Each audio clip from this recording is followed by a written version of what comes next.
আমরা আল্লাহর কাছে এই যে পাপ করি, অন্যায় করি, মাফ চাই না, ক্ষমা চাই না? আল্লাহ আমাদেরকে ক্ষমা করুক, এটা আমরা চাই কি চাই না? আল্লাহ আমাদেরকে ক্ষমা করুক, এটা আমরা চাই, কিন্তু আমরা আমাদেরকে ক্ষমা করতে পারি না। যদি আল্লাহর কাছে ক্ষমা পেতে চান, তাহলে আগে নিজেরা নিজেদেরকে ক্ষমা করে দেন। আল্লাহ, ভুল করছি, আল্লাহ মাফ করে দাও, ক্ষমা করো। আমি ক্ষমা চাইতেছি, কিন্তু আমি ক্ষমা করি না আরেকজন। তুমি ক্ষমা করো না, তুমি ক্ষমা চাও কোন সাহসে? মা যাদাল্লাহু আবদান বিআফবিন ইল্লা ইজ্জান। আল্লাহর হাবিব ফরমান, কোন বান্দা যদি অন্য বান্দারে ক্ষমা করে দেয়, আল্লাহ ওই বান্দার মর্যাদা বাড়িয়ে দেয়।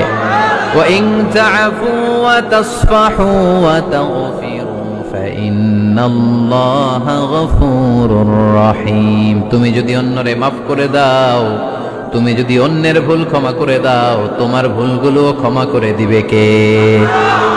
আল্লাহুম্মা ইন্নাকা আফুউন কারীম।